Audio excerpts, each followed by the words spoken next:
Welcome back. This is Newsfile. It's your most authoritative news analysis platform, and here on Newsfile, as always, we put Ghana first.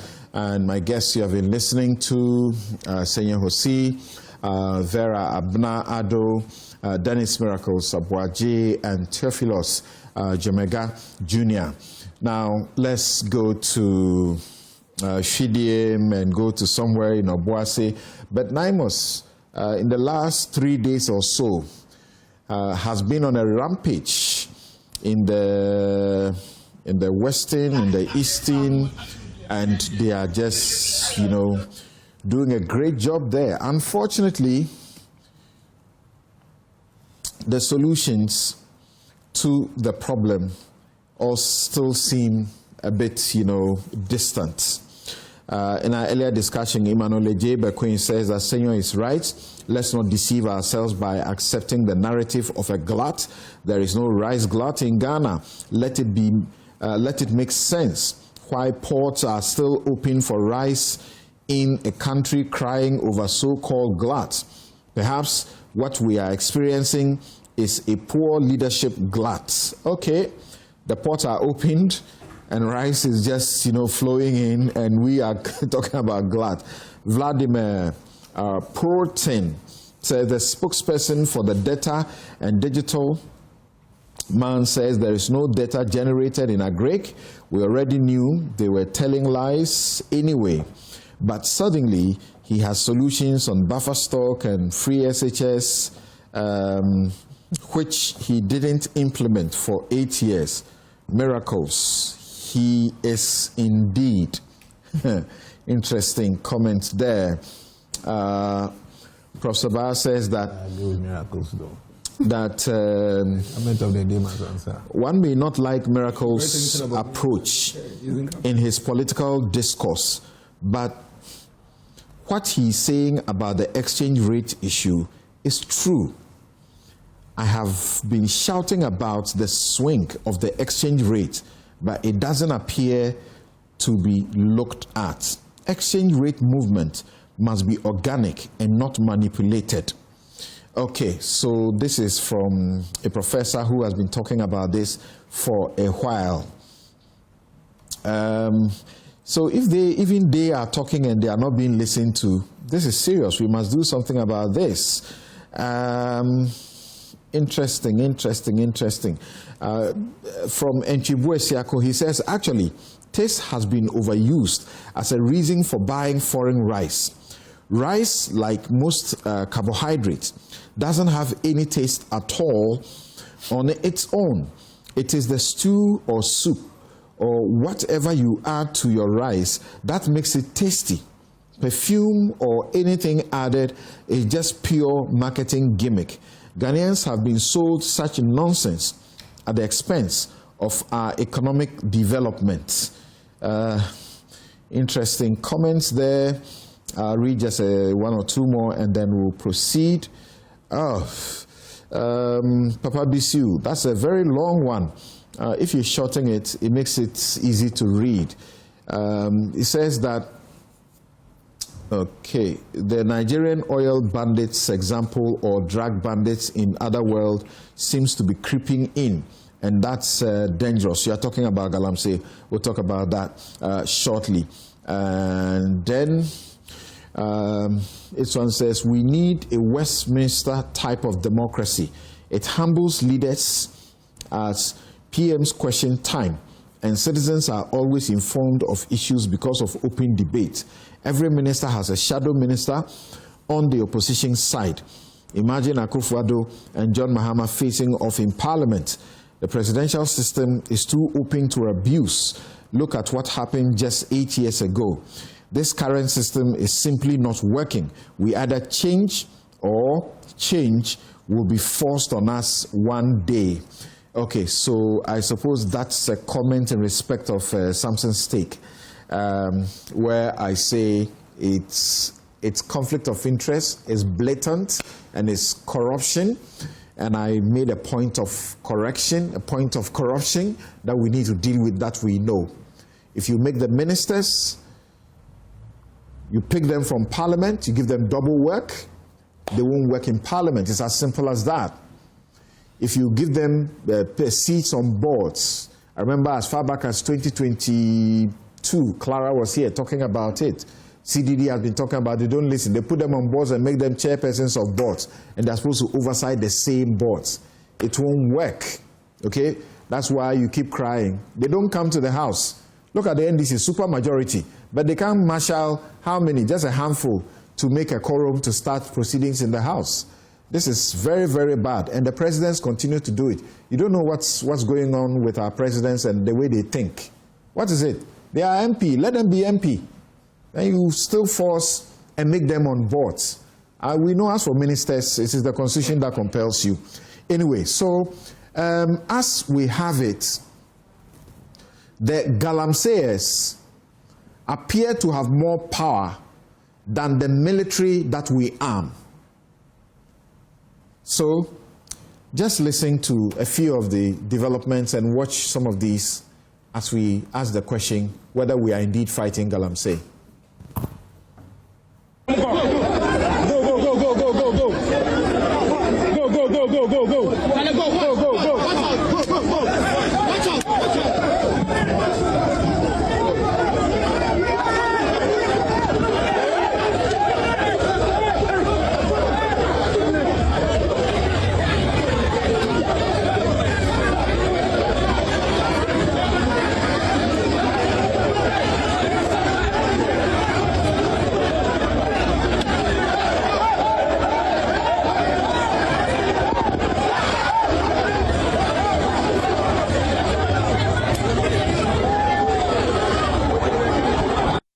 Make this point. But if you also look at the numbers of sophisticated guns, it tells you that they are now prepared to fight the state, defend their illegal weapons. And the picture that we saw when soldiers ran away from mob, it encourages others to strike a blow at the state. We are at the verge of losing control of this republic. If the story is true, I'm not sure it's even a call to arrest the security agencies should take their course, because usually if it is the ordinary people, the boys in the pit, they arrest them. You know, so if really it comes out that we now is seeing those allegedly behind the campaigns, behind, then they should be. Else we are not serious with this whole fight, so-called fight. So it's not even a call. If it is true, if it comes out that this is true, that a member of parliament is behind this, and it shouldn't be just an arrest. I think the whole right to be in parliament should also be called into question, because there are qualifications of being a member of parliament. And really, this is a sabotage to the whole, our national economy and psyche as a people. Galamsey is the most existential threat to our being as Ghanaians. Well, everybody is innocent until proven guilty, but once the report was made, the police should have come and we can help the police in the investigation. In the meantime, the Speaker of Parliament should call the suspension because it's bringing Parliament into disrepute. But what does this mean? What does this mean for the fight against Galamsey? Well, it just means that the reason why it's not going anywhere is what happened in the past. Both political parties, there are persons close to them who are involved. In the past administration, there are persons like Akonta Mining and all those named in Professor Don Boateng's report. The fight wasn't going anywhere because those involved were making sure it didn't go anywhere. They are playing musical chairs. It's happening with this regime as well. Even as I speak in Akron Soup, there are 4 excavators there right now. It has been reported, but nothing has happened yet. That there are big fishes behind frustrating the efforts of those who are fighting illegal mining.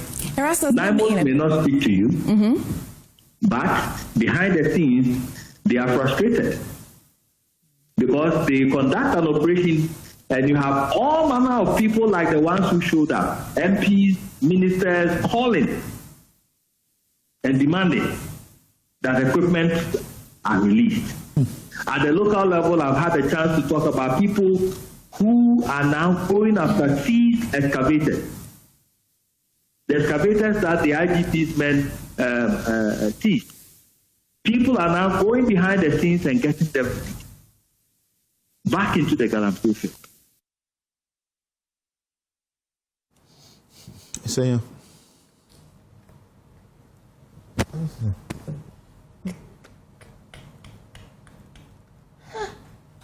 did you see them beating the police, the soldier man? There's a guy who hit him at the back. Pum. After hitting him, he went to the front, to the door. Yeah. We were trying to prevent the soldiers from entering the car. And this is supposed to be at the police station, the chief imam who provided this vehicle for their rescue. And even that one, they broke the red screen. Yeah.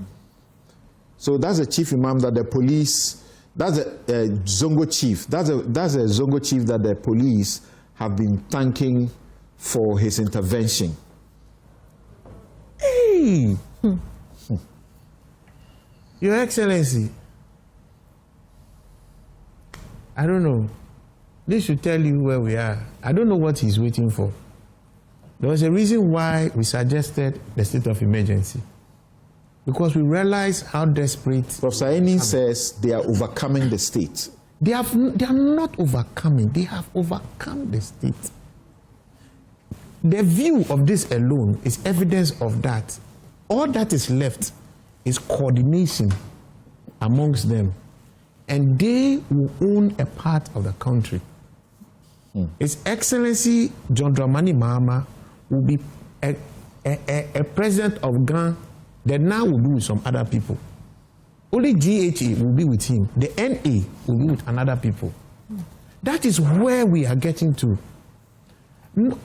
Can you imagine civil society? We don't like this, the state of emergency, because we know how far-reaching it could be abused. Yeah. So if civil society gets to the point where they are willing to even sit by and have you exercise this, it tells you that we're in a desperate situation. My heart breaks. And it pains me. And unfortunately, miracles, I will go back. It gets worse, and it gets worse exponentially. Last year, when we were talking about the turbidity that got all of us screaming, we were talking about 14,500. Yeah. It took us how many years to get to 14,500? Almost 8 years for us to be able to get that. But guess where we went to with Okwenyako? 94,800 in 1 year. I tell you, it gets exponential. This country, save for Rawlings, and maybe Nkrumah, hasn't seen a more powerful president than Nana-Addo. It's sad I always go back and mention, because he's our biggest missed opportunity in this matter. And if John Mahama will sit back after all that we have done and watch us get this far, we are hopeless, and to be the biggest embarrassment to his name and anybody carrying that name. Honestly, we are losing the state. Not the last time one of the times we were discussing this year. What's his name? Professor Eni. He asked him a question. I asked you to ask him a question, and you obliged me. He was struggling to answer. Today he's answering it. Prof, come again. You're answering it today. When we saw those boys, you said it's not everything. You don't want to scare the public. What are we doing now? We have to be honest about what is happening. He's an honest man. That's why I said he will refrain from speaking, because if he speaks, he has to speak the truth. After the CDM thing they just encountered. Oh, no. After this one, NAIMOS had done operations in Birim North, Eastern region, and in Zima East, which is in the Western region. Yeah. And you know, on one occasion, whilst they were doing the operation, they called the heavily built men to come at them. Yeah. So they were able to overpower those people too. So you see they have a picture of 3 guys very well built. And then they caught them with weed, all sorts of things, pepper spray, and then handcuffs. Like chains chains that they were rather going to use to sort of chain some people. Those photographs, we have them, share them. So you see, something what is happening is that it's left with coordination. Because maybe the number of people that showed up the NAIMOS people could easily overpower them. Yeah, these are the guys. Look at them. Well built. Come and tell that it's a soldier. How will you not believe it? Doesn't now, even look like maybe some retired officer. Yeah, it does. Now, something look at this. So, after that one was the EPA one. Yeah. Now, EPA 2 went with military people. This was actually... went with military people. This was, after the EPA one. We don't fear our military again. We all grew up during the coup d'etat times. Senor, do you hear what he said? Professor Brown-Cruce, did you hear what he said? She said, they got there. They spoke to the military, and the military said, we can't. And around the same time, they were getting intel. She was being spoken to, and the military officials were also being spoken to, and they were being told to flee. Yes. So the military, they fled the place. My brother, the people are not overcoming the state too. They've overcome the state. If the military has gone there and said that way they mean to, we are not even running back the way we came because they will catch us on the way and finish us. I think that this juncture, we should all realize that it needs some brutal ruthlessness. Mr. John Mama is too nice a man. John Mama, if you know him, he's a very nice guy. But this is not the time for this, Uncle John. No.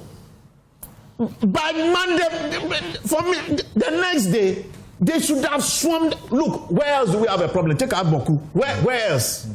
Where else do we have a serious problem? This is the most important fight that this president and commander-in-chief will have to fight. This is the most important fight. And we are losing. If our military can go there and these people can say, wait there, I cannot. Haven't you lost? If you have to now get a chief imam to be the one to save military, chief imam who just has a Quran is the one who has to save military who are holding guns. And even that, the people are beating them at your back in the front of a police station. I don't know how to explain this to you. And if the NDC will sit down, and this is what you want to have characterized by your government, forget about your dollar. It's useless. So, Senor, this is what they bent. They bent this thing only because the boys who came were not enough. I said it's left with coordination. The NAIMOS managed to arrest some of them nonetheless. But Professor Brown-Cruce, can you show us their vehicles again? The vehicles, the EPA vehicles that carried journalists. And they were running because they were told that all of you, run for your lives. Almost dying. And then they had dying. a head-on collision with a truck. Do you know what the truck was carrying? No. The truck was carrying pipes that were going to be used in the Galamsey site. Let's show the trucks that got into that collision. And the EPA car, you see how the EPA car is damaged. And some of 4 journalists, at least one we understand is still in hospital. Did you show us the car? 2 from Multimedia, 1 from City FM, 1 from Media General. Yeah. I just look. This is just we are losing our statehood, and it's my biggest fear. Yeah. Look, one, we have poisoned our food, we have poisoned our water, we have destroyed our forests, and now we are actually losing our statehood. How worse can this be? For us to take absolute action. We are not fighting Burkina Faso. We are not fighting Ivory Coast. But guess what? All these countries around us have rebels. What do you mean by absolute action? NAIMOS is military. You carry 400 people to go and fight these people in pieces. The NAIMOS boss himself, they nearly beat him. He's referring to God. NAIMOS man with a gun. He's referring to God. Please. You can't set 400 people for this.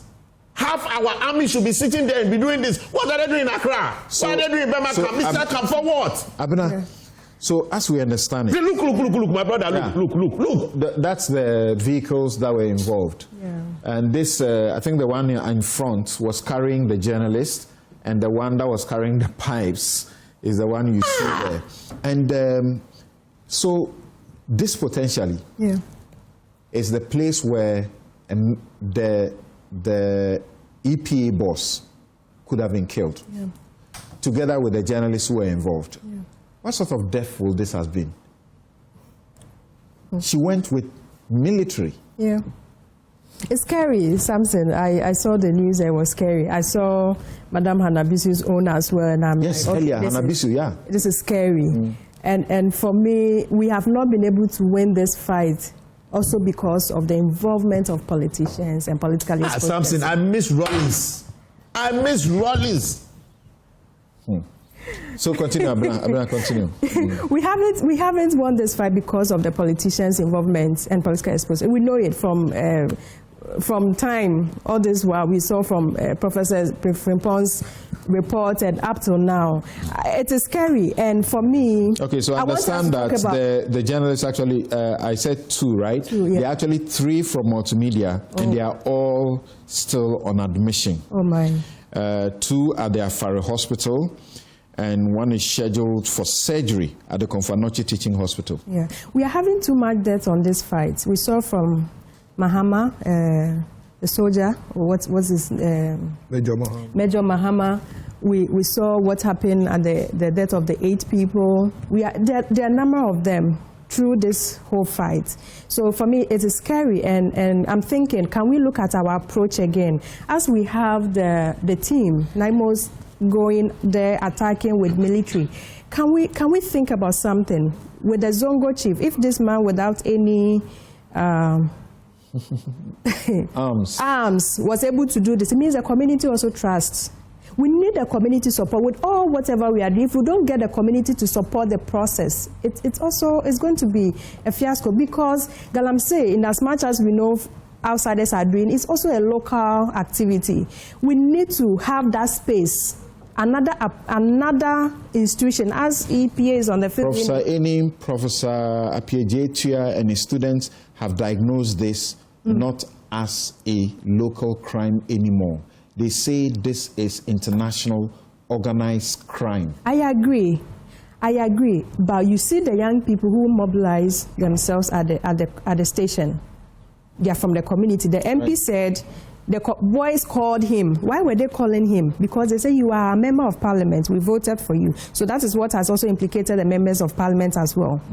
Ebenezer, his point is that it was the Collins Dauda for Esutifi South, right? The MP is for North, right? Right. It was Collins Dauda who called him, who is away from the country, who called him and told him that there was a problem that he needed to attend to. Now, people are saying, even though this MP has been put in court and granted bail, people are saying that the 2 of them should not be let go, because it does appear that they have been part of those protecting this Galamseyers. Yeah, it does. The reports, other reports we have seen, doesn't seem to collaborate with what the MP issued. And so for me, I think the process should go on, the investigation. He said he went there to make peace. Well, clearly, people are suggesting, and those who were there, including Erastus, who got information and has evidence, say that he didn't go to make peace. He rather led the macho people there. And that's where we are now. And for me, I think I still want us to look at another approach about the community level. If you look at the lifestyle in the mining areas, in the Galamsey areas, most of the children are involved. You should see the boys and the girls at that level. Many have left school. We need to also look at that. We need to have, there should be a space created for that conversation, that dialogue at the community level, to say, at what cost do we want to put this state into? That we pollute the water bodies, which affect millions of people. Look at the health implications, the livelihood, the issue about food security. So the approach of, we can't militarize it alone. I think we need to look at another agency, another institution, having to go back to various communities to create that space. Look at people like the Chief Imam, the Zongo chiefs, and have that conversation at the community level. I agree, it's international crime. The president and the minister said this is terrorism. This is the highest form of crime, indeed, that they have described it. It's not so. Commander-in-chief has sent people, you are beating them. This is the highest crime. Not any people. Yes. The police were there, and see how they were disrespecting them. No.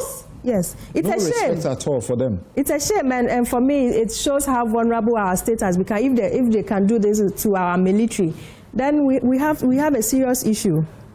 It's something that we have to look at the approach again. I think that we have to do something about it. I don't know how best this could be done. If you're attacking our military like this and there's no fear, at first you see them and then people will be running away. But now they come face to face. You come face to face. Yeah. Big thing. So Dennis, how difficult is it to identify some of these people in this video and to arrest them? Because it shouldn't be just about the minister and one or two people. Look at the guy who hit the army personnel and he almost fell. And under this situation, if he had fallen down, we don't know what may have happened. Yes, Dennis. Council, I was in a meditative mood and I'd want to take it and I'll get there. If I don't, I'll lose my thought process. You see, it is time for this government to pause. Stop the theatrics. Admit the reality. We all get things wrong. All of us are human. Admit the reality and take a second look at the approach. You see, Galamsey has defeated this NDC government before they even started the fight. This government is down already. I won't lie to you.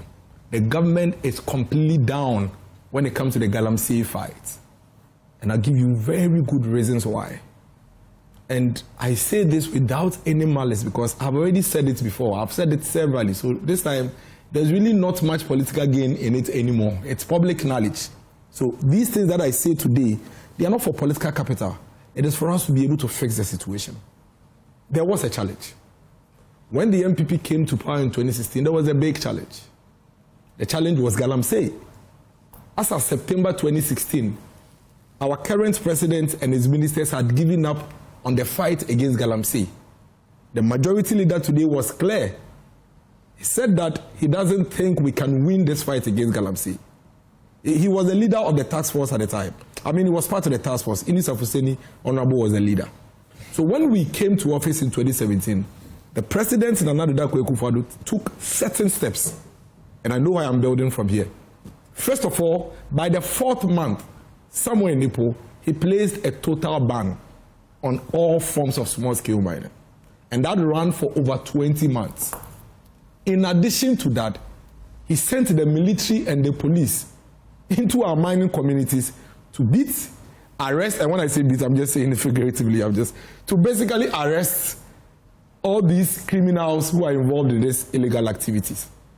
In addition to that, there were specific policy initiatives that were jointly put together by CSOs, the government, and the media coalition, if you remember. These included community mining schemes, government subsidizing and supporting these community mining schemes with mercury machines and other safe way of doing this. These included introducing security task forces in our river bodies and in our forest areas, like the yellow guard as we have it then, that has been changed into blue guard and all of that. Now, within 20 months, all our river bodies cleared up. Then the media coalition, the CSOs and the government then said that, oh, we've made progress. Looking at all the things we've put together, it is time for us to now lift this ban. And hopefully, and something, please pay very close attention to this point. Hopefully, these policies that have been put at the back end would help guide the situation. Immediately the ban was lifted, these criminals went back and started doing it again. 6 months after the ban had been lifted, I think the ban was lifted somewhere in December 2018. 6 months after the ban was lifted, the whole thing started again. Then, the government was under pressure. The opposition job is to prefer alternative solutions, isn't it? So the NDC actually diagnosed the problem, according to them. And this was their diagnosis. 1, they said that the president and his ministers were the ones involved in Galamsey. Indeed, cabinet ministers today, including the government minister for communications, and the government communications minister, the two of them, Sam and Felix, said that if the government wants to end Galamsey, all he needed was 2 weeks. He has military, 5,000 1 week. He has military, 5,000 military. He can do it. Indeed, they said that immediately Nana Dankwa Akufo-Addo is voted out of office by the Ghanaian people, Galamsey will end. And this thing, it was run for over 17 months against the MPP government. Fast forward, when we were going into the 2020 elections, it was all about, you know, Akufo-Addo and his government, they've beaten you people, they've destroyed your things, they've destroyed your livelihood, vote for us. When we come, even those who have committed a crime and have been jailed, we'll remove them, we'll release them. We'll give you your stuff, we'll do this for you, we'll do this for you. So by the time we go to 2021, and I'm saying this because it will connect to the question you asked.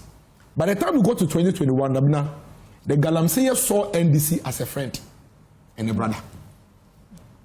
The MPP became a foe to Galamsey, and the NDC was seen as a friend. Why? Because the NDC, led by their then, before leaving power, Minerals Commission boss Tony Obe and their communications people, they actually went to the mining pits, and this is why I lie is on video, that when we come, we allow you to mine.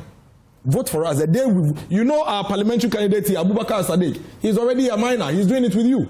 So when you vote for him, the next day come. See guys, we can't pretend. We cannot sit here and be pretending and be pretending and be pretending. So by the time we got into 2024, every Galamsey was looking forward to an Akufo-Addo government. When did you ever hear that 2 weeks to an election, any government in our history had been under the kind of pressure Akufo-Addo and his government was? You, my president, you were all over the place. In fact, you said it there, Batsem, get out of office because you don't have a solution. Didn't you say that? He's the worst president. Exactly. Because the pressure had been created that Akufo-Addo and his government and his people were doing zilch about Galamsey. But what did they do? No, it's okay. We are talking solutions now. I agree. Can we fast forward? No, I'm fast forwarding. It's okay. I agree that the NDC has something to carry on that with the campaign. You don't want to ask for it. But you are the one who had the power. It's okay, let me. And your power, the thing was not as bad as it is now.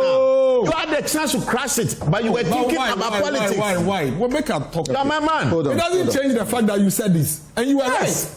You said this because at the time the situation was glaringly a serious matter. So that's why you should have left it land. You understand? So you were right. You said this and you were agitated. In fact, can you imagine that you are president? 2 weeks to elections. There is a clarion call for you to declare a state of emergency, else organized labor was going to go on a strike. Can you imagine? And all of these things were done with everybody believing that the opposition party had a better solution. Absolutely. Now, we go into the election, you win. And that is where my heart bleeds. Listen, we are in November, the year is ending. 1 year of your tenure is almost gone. What is the NDC's policy direction? What is the blueprint? What is the work plan towards fighting Galamsey? Zero, none. No, zero. There's NAIMOS, the Blue Water Guards, they are going around. As we speak, NAIMOS is raiding places, burning down excavators, immobilizing excavators. See why I took you back to give you that history? I took you back because I knew this would be your response and their response. All these things you are mentioning were things that were being done at the time Senor Hosi and they were screaming. It's true. And they told us that wasn't the solution. We had yellow guards. The only difference between blue guard and yellow guard is that they had yellow. And these guys had blue. These were better trained. These were better trained. I was there. They were better trained. These guys the blue guards. Are you a military man? Number two. I was there. Number two. If you had any better trained yellow blue guards, where were they when the military were being beaten? Let me put that aside. They are on the water. They are not on the water. I beg you. When I end my submission and there's nothing else to say, I don't mind. But I beg you. I beg you. You know how this thing means to me. Number two, you have sent military into the forest and river areas and calling them names, NAIMOS, whatever you. This morning, Felix made a post. NAIMOS undertake massive operation in Eastern region. You know what? NAIMOS was in Eastern region 3 weeks ago. They did massive operation. And yet they come back 3 weeks ago and there was another massive operation. What are you solving? Why are we pretending? Why are we behaving this way? What was the diagnosis? What did they tell us the problem was? They said campaigns. That was number 2. 10 months. And that's when they come, they would not go after these boys that they are lining up, that you, Samson Laddie, you are looking at and saying they are working. They said they would never arrest these guys. And that they would arrest the kingpins. Where are the kingpins? Where are the kingpins? Why are you lining up these boys that you promised on video? Akonta Mining was implicated. Akunta Mani, don't go there today. This one, let me talk. Today, Akunta Mani, nobody to talk about Akunta. Today, an MP has been implicated. He's been arrested. That is why I give JM say for that one. Let me. But Akunta Mani, we got Akunta Mani. So NDC should give us their new kingpins. It's a lie. Do you know who brought Akunta Mining's issue to the fore? We did. The government then, Nanado Danko Kufado. No, Nanado. It is as the anti-Galamsey. Nanado said that he was. The MPs from Mama went to arrest him. Is it not the media that highlighted Agreed. As a minister, yes, who issued the first statement, yes, that said that Akunta Mining was not mining without a license. Yes. So what are you talking about? And then the coalition took it on. We took it on. Keneva and the rest filed petitions with the police. And nothing was done. To go and stand in front of priests. Let him conclude. Let him conclude. I have a minister on the line that I need to speak to urgently. Yes, go on. Yeah. Abu to me hasn't been convicted of anything, so he's the same. It still stands. He's not been convicted. Neither has the MP been convicted of anything. An MP that has been implicated. But President Akufo-Addo sought to clear wound to me of anything. Akufo never cleared wound to me. He said he stopped. What are you doing? Okay, sorry. See, me, before I say anything, I take my time and I listen to all of you. You are number two. Whatever the MP has done today, whatever has happened to the MP by Mahama, that's exactly what Nanado did to me. We don't know the outcome of the MP's case yet. So why are you praising Mahama and accusing Nanado of anything? I am saying that please, no, please. Who to me was never arranged. Please, okay, so yeah. You only go to court after investigation. Do you know the charges against the MP? Have you heard it? Have you heard the charges? I haven't heard them. Exactly. Now let me tell you something. They are not Galamsey charges. They were because of his intervention, rioting. I need you to finish. Yes, Theophilus, I'll come to you, but I have a minister I need to speak to before I come to you. The point I'm making is that I heard you about this whole MP thing. It is not special. Or there are several people in the previous government that were referred to the same CID, the same NID, the same investigative bodies. It's transmission not in court. It was I beg you, it's transmission not in court. Do you know Andy in Ashanti region? I don't know Andy. All of them have been, and they are all cases from Akufo-Addo. So please, I don't know. Please, you know him. I'll tell you later. If I measure, he'll bring another matter. But they've all been. In fact, his case has been dealt with. They are in court because special prosecutor put them in court. No, but was it not under court? No. Special prosecutor asked them. You understand? So let me not digress. Yeah. So my point is that the diagnosis that the NDC government made, they preferred solution. The understanding that all of us have is that once you put out those solutions to the diagnosis, we must have solution. We must deal with the matter. I agree with you. At the moment, none of the things they said they would do have been able to solve the problem. What it means is that we were right. Those of us who said they were misdiagnosing the issue were right. They completely misdiagnosed what the Galamsey problem is. And today, it's here to bite them really hard. Unfortunately for them, instead of sitting back, calming down, and looking for a way to deal with the matter, they are in a hurry to make a point and make a case and prove something to us. Those of us who are in opposition, and that is the NDC's biggest problem right now. They are so much in a hurry that they haven't even sat down to realize that to date, they don't have any blueprint of a policy direction in dealing with Galamsey. They haven't even thought about that. In their cabinet room, in their strategy room, they are all clueless and worried. And finally, my point and the reason why people are rising up against the state, it is because when you go to the mining areas today, the people who are mining are NDC people. I have facts, I have evidence, I'm mentioning names to you. When we know in this country, when the Upper Denshire East NDC chairman, do you know who started beating military people? It is the Upper Denshire East NDC chairman and his boys. They were nearly strangling the military people. This was in the first 3 months of the NDC in office. This is not the first time military people in this country are being chased. They started being chased by the NDC chairman. It's on video. See, go to the Eastern region. He knows. The NDC people know. The people who are doing Galamsey are the NDC constituency chairman. I don't know. No, the person who our intelligence suggests the person who your people handed over the official handover ceremony to the NDC people, so that is a fact. So there is one NDC constituency chairman. Rastos has actually. There is one NDC constituency chairman. He's the one that does the allocation of the. And you have a 70-30 sharing ratio. So for me, if you see that there are boys who are confident enough to say, let's go, and confront military. Have you reported this chairman to the police? I've said it on air severally. But you have to report to the police. I've said it on air severally. I'm not the one. When they claim the Akufo-Addo was binding, all right. Okay, so as I conclude, yes. The reason why they are rising up is because they know that even if we are caught, there will be a big man, that is either an NDC chairman or an NDC MP, that will come and intervene. The Ebuakwa North MCE was on TV implicating the NDC chairman's son as being the owner of the site. That one, police news reporting, when they went to arrest Abronye, did somebody report? He did that actually at the Public Accounts Committee. Yes. Did somebody report Abronye before they took action? That's the matter. Did somebody report Abronye before they took action? If an MC has said something, the police should be active. Exactly. Nobody has to go and report it. So as long as the and he said it in Parliament. As long as the so-called campaigns remain senior members of the NDC party, you should expect more of these things. Do you know how these political things work? How it works is that before the boy will put himself and his life on the line, he's looking at who is behind him. Sometimes they'll tell him, Obeko 3 days, 4 days, he might be you free home. That is the reality of the situation. And the NDC should not, under any circumstance, in their effort to cluelessly deal with this situation, come and tell us. All right. Now the Akufo-Addo and his people, what did they do? Fix the damn thing. You keep saying but you see, what they tell you, I'm not asking for a response. What they tell you is that at least in this regime, beginning with the party's Ashanti regional chair, or he's not the chair anymore. What is his name? Yamin and the other guy. They, Attorney General, wrote and asked under the instruction of the President, as we understand, that they should be investigated because they were implicated in Galamsey. And some action has been taken by Iyoko in that regard. That's what we are told, that they are being investigated. That this never happened. It's not true. It's a lie. It's a complete falsehood. Which high-profile, politically exposed person? And co. Do you know how Akufo-Addo got the so-called clearing agent?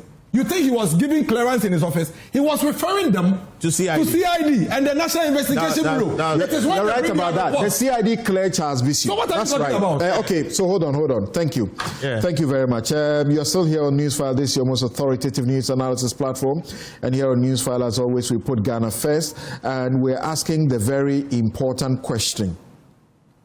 If armed persons behind Galamsey are driving away the soldiers, the military, and the police, do we really think that this solution of NAIMOS is working? The EPA boss also was almost killed. 3 multimedia journalists are in hospital. One is going for surgery. One media general, another city, they had to run because they were asked to run. And the EPA vehicle that was carrying them got into an accident. They could have died. What a foolish death it would have been. The state would have killed them. The EPA boss herself could have been killed.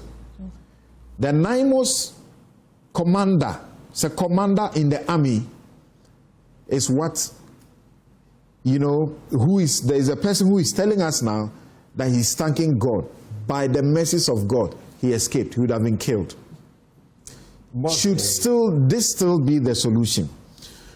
I'll come to Theophilus shortly, but before I do that, the first subject we discussed about the glats or not glats, as far as the cereals are concerned, maize and rice and soya bean, we have the Minister of Food for Food and Agriculture, Eric Opoku, joining us. Thank you very much for your time, and my apologies that we kept you on the line.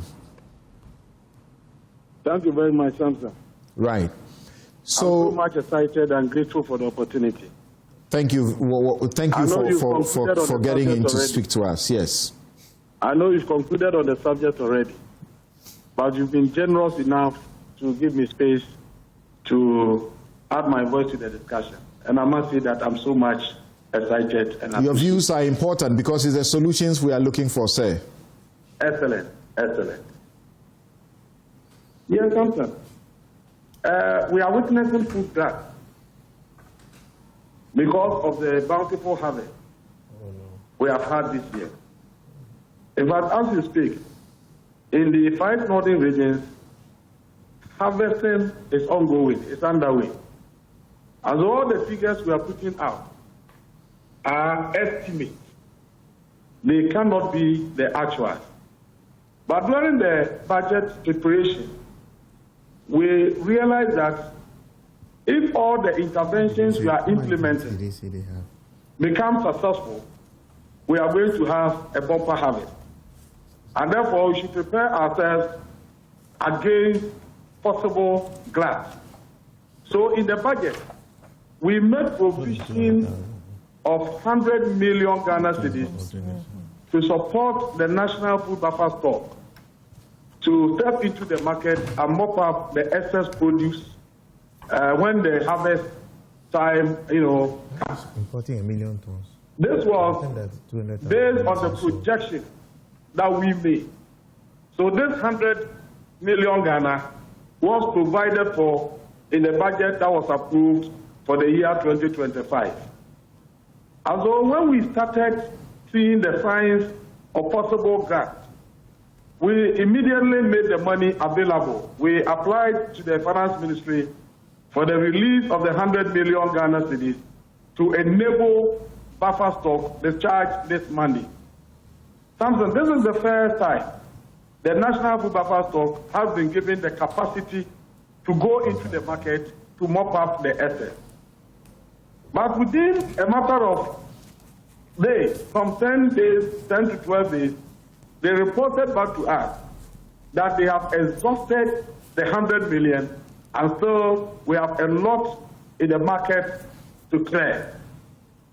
So we said, then we must have an idea of the volumes and how much we require to be able to clear it. So we sent our technical people to the field and they have submitted some figures to us, indicating that to be able to contain the situation, clear the glut completely, government will need not less than 500 million Ghana cedis to be able to do that. And so yesterday, we had a meeting as to how we can approach that. How are we going to be able to resolve this matter? And we have had discussions with WFP World Food Program and a lot of our partners. We are also engaging with the private sector to see how we can get them to be part of this. But in the meantime, we have had an additional 100 million facility to support a national food buffer stock. But as required by law, it is not the case that when you receive the money, you can just go to the market and then be buying. They have to go through the process to select the buyers to go and then buy on their behalf. And so measures are underway to contain the situation. Okay. We perfectly understand the danger that this situation poses if we are unable to contain it. One of it is that if we don't clear the grass, our farmers will be discouraged. And going forward, they wouldn't have the interest to invest again in agriculture. And that will land Ghana into another mess that we cannot even think about. And so we are doing everything possible to clear. I just want the public to know that government has not failed the people of Ghana. Okay. The most important thing is that we have succeeded in our campaign, in our targeted investment to ensure that we produce in excess of what the market requires. Right. So what is left is how we can contain the excess. So these are the measures we are putting in place. Right. And Monday, around 4 p.m., we hope to come out to announce officially the concrete measures. So thank you very much. We did actually refer, and even in our research slides that were rolling as we spoke, you have it on there how much government is committing to buy, these stocks from the local farmers. We did acknowledge that.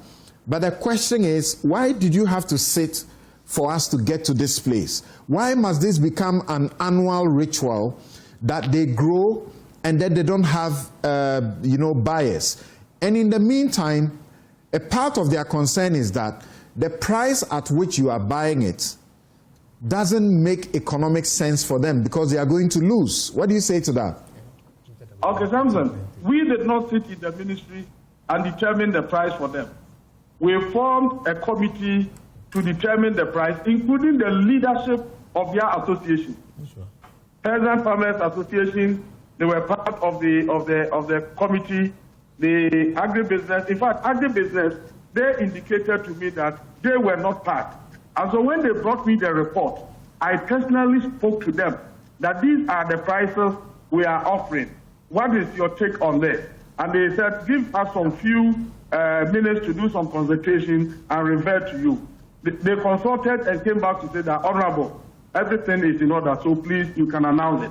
So it is a collective decision.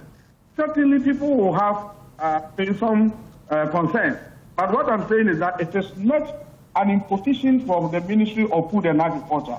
It is a decision taken by a committee formed by all the stakeholders. No. Now, there is one of our viewers who sent a question I want to repeat to you. He says that the issue is not really about glut.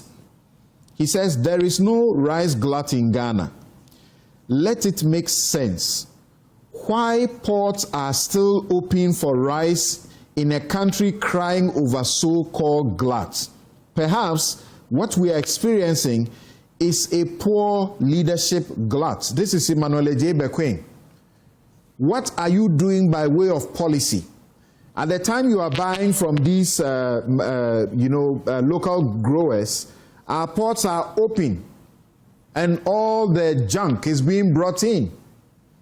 Yeah. Samson, it is because of the huge gap between demand and supply. You know, at the end of 2024, when we were handed over power, we saw the figures. Ghana's demand for rice, as we are told by the record, is estimated beyond 1.5 million tons. And production is hovering around 650,000 tons. And so the gap is so huge. And so if you put the ban today, and you are unable to produce so much to meet the demand, you have occasioned another challenge that you cannot resolve. So what's your blueprint? What's your blueprint? If we're able to scale up production to 1 million, 1 million this year. And then next year, when you look at our Feed Ghana program, we have all the targets in there. So we thought that by the end of 2028, Ghana will be self-sufficient in rice production. And at that point, you can place a ban on importation. You have about half of what you are seeking to, you are targeting, and they are getting rotting. And you say you want to get to 1 million? No, what I'm saying is that where we are now, we have a gap.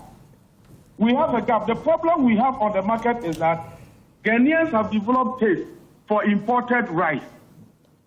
We all have a responsibility to work on how we can shift our preference, understanding the benefits that we can get by patronizing what is produced in Ghana. So now, placing a ban will be disastrous for us. But we are working on a policy to be able to contain the situation for now. Then at the end of the season, when we are done with all the harvest, we'll have a fair idea of the quantity that we're able to produce this year. And that idea or that data is what will inform the next decision going forward. In the middle of harvest, it will be inappropriate, Samson, for anybody to say that, take a decision on that. No, every decision that must work well must be based on data. And that's exactly what we are looking at. Okay. So let us allow the process to end. After the harvest, we are putting in place mechanisms to contain the glut. It is glut. Because if you go to the farm and you listen to the farmers, in fact, some of them have written officially to us. And it is not only about rice and then the maize, soya beans that you are talking about. Okay, so you make a fair point. You make a fair point about when you are bringing your intervention to look at a fresh start. But in the meantime, this is what you are doing. Do you, as a government, have the estimates for, consumption for our schools, for our prisons, for the police, among others. At least this is where you could mop up all of these for. Yes, some specific directives have been issued to ministries to act. The Ministry of Education has been directed by the President to ensure that all the food that is served to our students and all the food that is served to our inmates, the prison inmates, is bought from local sources.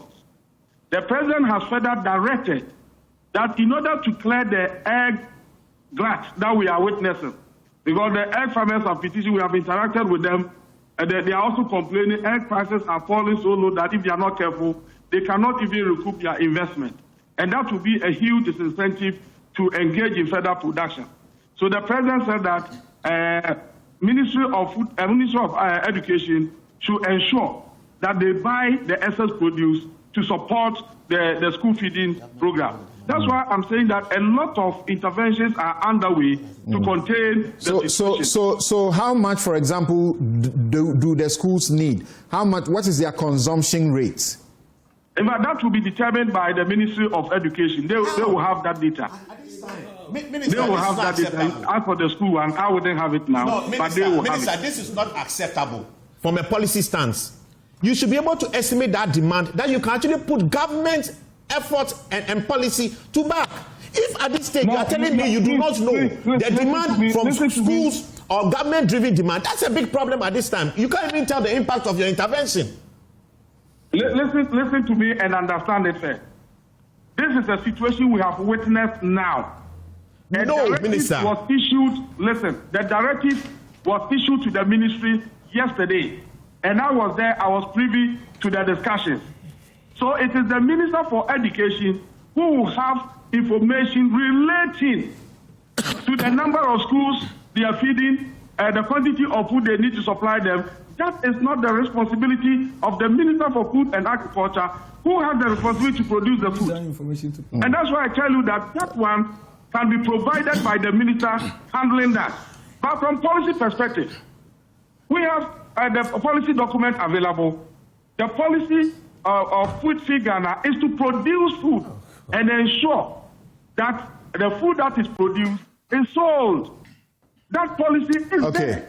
All right. But when it comes to the number of schools, the number of people you have to feed, that is in the domain of the Ministry of Education. As a ministry, at this time, we cannot say you do not know, Minister. It is not acceptable from a policy stance that you should want to tell where the demand is, what government intervention. Okay, thank you very much.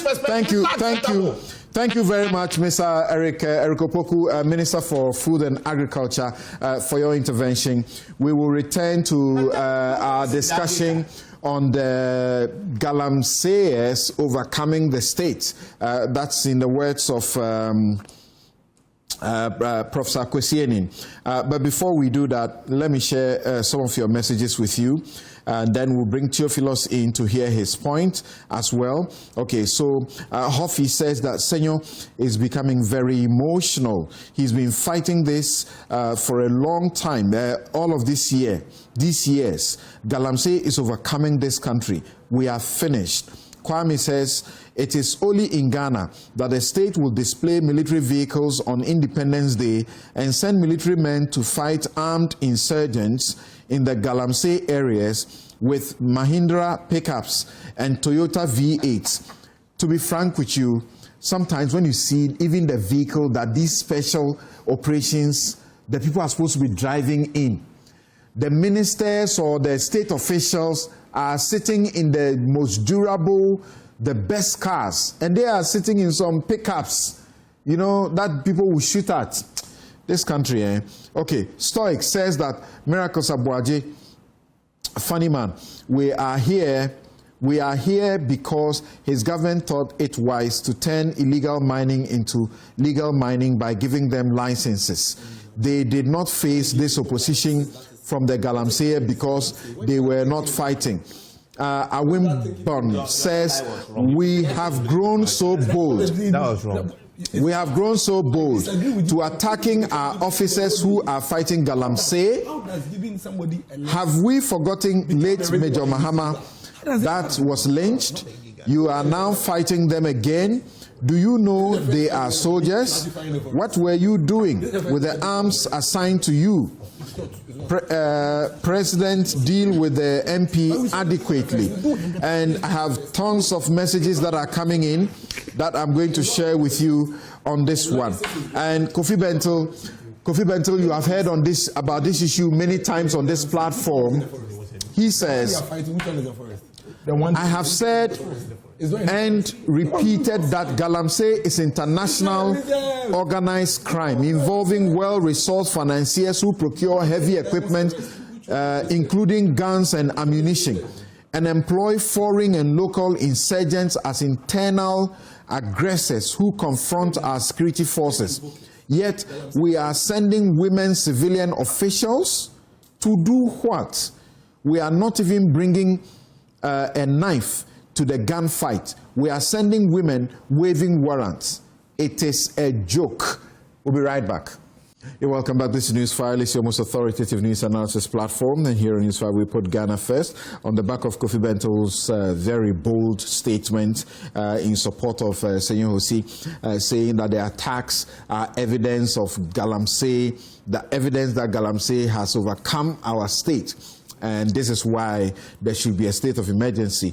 Atabadu, a foremost procurement expert, says that without a shoot on sight to kill order, we cannot fight Galamsey. Senor will tell you, I'm very radical. Yes, radicalism begets intention. Rwanda is stable and law-abiding because of radicalism. Jacob Oseyeboa says, this is a sustainable solution to Galamsey. I speak as an authority on this matter. The government of JM is on the right track and the right approach in handling the Galamsey menace to balance or optimize socio-economic survival of the nation. But it is not sustainable if the ultimate solution is not intentionally done. Unless I explain, people find it difficult to appreciate. Okay, so he said he worked in AGA and was a director at AGA for 6 years until 2002 when he left and started warning the nation of what we are experiencing now, unfortunately. Jacob Oseyeboa, a former independent presidential candidate. Okay, I've seen your messages. We'll share some of them. Yes, Theophilos. The Galamsey issue needs no equalization. However, because he invited me, I'll equalize a bit. When he suits miracles, it's a bird. When it doesn't suit him, it's a vulture. We're here when he said, don't talk about us. Talk about your situation. You, the politician. Yes, talk about your situation. Today I listened to the NDC people and what they say about Galamsey, and I'm shocked. I'm asking myself, are they the same people who were... Yes, we are the same people. We are the same people. We are the same people. And let me go on this tangent. Miracles was seen in video talking about the fact that the Galamsey, if anybody tries to end Galamsey, he will lead demonstration. It's a force. It's a falsehood. No, when you were talking, I was quiet. You have the opportunity. You have the opportunity. You have the opportunity to come. Now, there was also a video that we all saw. There was also a video that we saw where the regional minister was in attendance. Hold on. I'm here. I'm talking. I've made the point that it's a falsehood. So hold on. Take your time. You made your point. You said it's false. Yes, take your point. Take your time. It's not true. Okay. Now, it's a lie. Okay, take your time. Thank you. It's a lie. Where the MPP candidate was in a meeting with Galamsey, the Western Regional Minister was in attendance when he said that I will support you when you do the Galamsey. He was also captured. You mentioned the issue about the Akunta mining. Yes. Now the president was asked in Kufuridia. In front of priests, in front of bishops, and he said, as we talk now, he used semantics, he said, as we talk now. He's saying the moment he was talking, there was no mining in forest reserve. And today we are being to, between January... You know what? Yes. People are not interested in all I'm coming to that. No, I'm coming to that. They are interested in how you are solving it. I am coming to that. Can we move on? No. He has left a message in the minds of Ghanaians, which I need to remove. They don't see? Now, I am coming to that. I said when you were talking, I was very quiet, my brother. Learn that from me. But if you lie on me, no, you ask they don't see, you are not the day. You are miracles. You are not the day. So please be quiet. Now, between January 1st and 6th, over 450 licenses were issued. Who brought in the LI 2462? That they are asking others to repeal immediately. You see, let me tell you, when the licenses expire, because you have to go through a lot to renew your license, you just go to the next plot that is close to you, and the thing continues unabated. So for him to today stand on that moral right ground and tell us this, it shouldn't be from, we are fixing. Fix it. Now, he was talking about NAIMOS was in Osino. The fight is not a single event. So as we are talking, check Erastus Asaredanko's Facebook page. Osino is down. That's what he put it. Osino is down. They have cleared Galamsey in Osino. Now, there is nobody in NDC who is not aware, including the president, about the enormity and the fact that Galamsey can bring this government down. Yes, it looks like we are getting closer to the point where a state of emergency can be declared. And to be frank, yes. Theophilus, to be frank, I've seen some NDC guys, the way they came so hard at Ebenezado, yes, for his involvement in the freedom matter. You will not experience it under MPP. No, I'm coming to that. Oh, please, when you were talking, I was quiet. I'm referring please, to no, he interrupted me. He interrupted me. That's a lie. He interrupted me. That is not now, true. for the first time. That is not true. No, as I said, brutalness from it's Theophilus who is speaking. Can we hear Theophilus? Miracles, when you were Theophilus, go on. As I was talking, now, there's nobody in NDC. Even on the NDC lawyers platform, when the story first broke, some of the things I read, I asked myself, yes, you are not there, that's what I'm telling you. Some of the things I read, I asked myself, is this a people militia thing that nobody will listen yet to the guy? But everybody was angry because of the fact that we know what this Galamsey thing will do to the NDC government. Now let's go to the solution. I just mentioned NAIMOS thing. And let me also tell you, Vera mentioned about the impact of the chief. Now, the alternative, the chief imam. Now, there had been stakeholder engagements being done, and they keep doing that.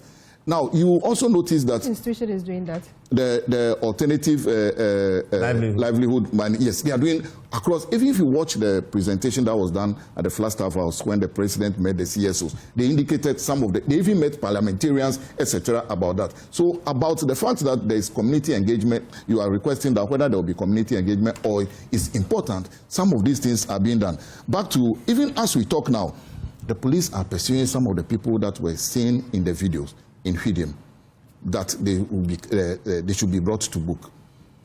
You see, the Galamsey thing had been with us for a while. It is a different approach. Previously, even last week, if you pay attention, EPA has shut down Shamfan manufacturing factory. That's right. Massey. That's right. Now, let's go back to the Hwidim thing. Look at the speed with which the Speaker of Parliament ordered that the MP and the clerks should cooperate with the police. This would not have happened before. And you are also aware that even the majority whip was the one who accompanied the MP to police headquarters to be interviewed. That would not have happened. Even though you are aware that we need to give the MP time for his side also to be heard. But for the fact that this will likely bring down the government, it is better that we release one person or people. Senor and his coalition, they are saying that the solutions you are working at, it's not working. Kofi Bentil is saying you are not even going to the gun battle with a knife. That's what you are doing. And that's not right. Samson, would you have the suggestion is that, like Akufo-Addo did, start with a ban. Can you imagine? Outright ban. No, Akufo-Addo said he was putting his presidency on the line. How do you understand that thing? No, but in fact. In this country, don't respond to him. Your time is almost up. Yeah. Akufo-Addo said he was putting his presidency on the line. And what we saw after the presidency being put on the line, that is not what we want, the area we want to go to. Yes, it is not West. The optics. When was the last time you heard the Catholic Bishops' Conference making statements about the fact that... Last month. Miracles, I know that is your strategy to interrupt me. I won't do that to you, but next time we are on show, I'll do it to you. When was the last time the Catholic bishops, they used to, almost every time. They still do. Yes. I was here with them. Yes, they're so unhappy with what we are achieving. No. But I'm very impressed by GM. I mean, there's so much had been done, and I understand that. But I want to see proper action. There's proper action. This will not have happened months or years back. This will not have happened, and we have seen improvement now. So let us rather give support to NAIMOS. Let us give support to NAIMOS. I believe strongly. Do you agree that the state has lost this thing? The state has not lost. That is why I'm coming. Do you agree that the Galamseyers overcame the state in this instance? No. Senor, when you were beating your military people, our military people. Can you imagine what would have happened if the military had retaliated by firing or by doing they something? Were overcome. It's not that No, Senor, what if they had fired? EPA boss ran away, go get accident. What would have happened? That is also with military people. That is part of managing conflict. You wouldn't have been there for them to have shot into the crowd. What would have happened? That would have been a different story we would have been telling today. EPA. So that is also a strategy for them. No, the EPA were coming. Senor, pay attention to what EPA has done. I also just a while ago told you that even the Champagne manufacturing company in Kumasi has been shut down. They've done well. That is a success that has been achieved. So let us praise at least the little success that has been achieved. They are good. Okay. Let us look at that. Thank you, Theophilus. Yakubu Ibn Chamba says that Galamsey must be made equal to commuting high treason in Ghana. No wonder we meant to say committing. Equal to committing high treason in Ghana, and that will put an abrupt end to the menace. John says that this is terrible. John is showing me some evidence to some claim he's making that those awarded the school feeding contract rather go to Togo and smuggle rice into Ghana and rebag them in sacks and supply to the schools. They are our problem. They even bring in more than their contract values and then supply the rest to the open market below the fair market price. And there's some evidence he's showing me. I'm going to deal with the news team and they'll follow up on this and then we'll see how what we get out of it.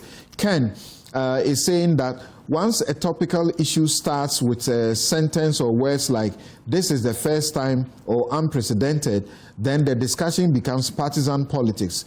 When will our politicians stop prefixing their responses or presentations with these phrases?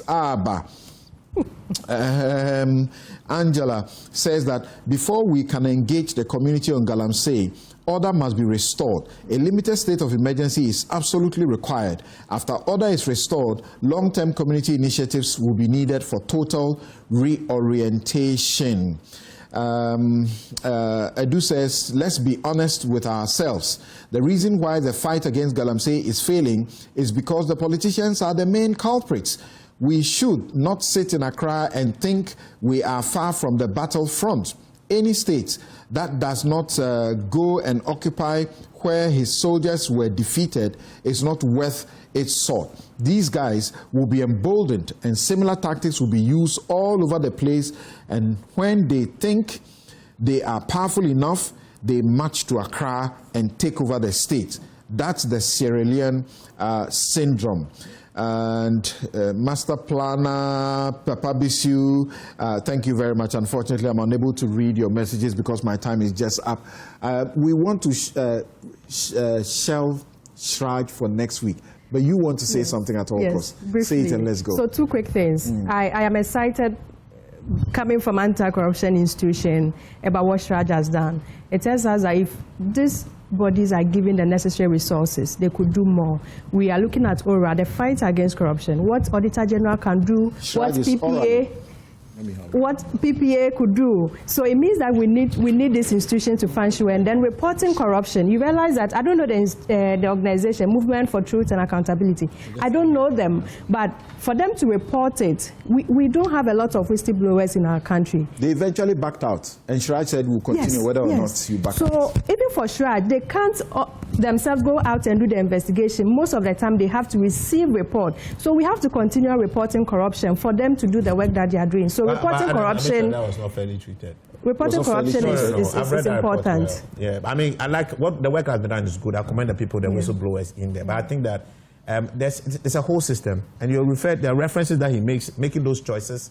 The officers who were also responsible for it, he cannot be the only one being mentioned and being dried like that. But he's a head of entity. He's head of entity. Yes. Be careful. Watch how the GRA works.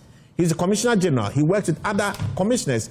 Hitherto, these commissioners often used to run different they were almost separate entities, all right? So I think that accountability cannot just be thrown up there when there are clear people who are assigned roles to actually handle it, and they may have failed in their duty of care to the state. In fact, in the report, he speaks about a commissioner who was responsible. Yes, it does. They say he was the one who was the head. It was quite a comprehensive report. Now, Jim is a nice guy because others. Okay, I'm saying that accountability must run through. Right. You cannot just say the report was quite comprehensive. Thank you very much. Thank you very much. My outfit is by Habils Couture. You can find them on all the social media handles. Just put in Habils and it will come up. You can call them on 0200 84 1988. 0200 84 1988. They make the best of kaftans. My guests have been Vera Abna-Addo of the CDD, Senyor Hosi, the weeping prophet in Galamsey matters, Dennis Miracle Sabuaje with the Baumia campaign team, and Theophilos Jemaga Jr., lawyer with the NDC's communication team. I'm Samson Ladia Yanini. Have a good afternoon.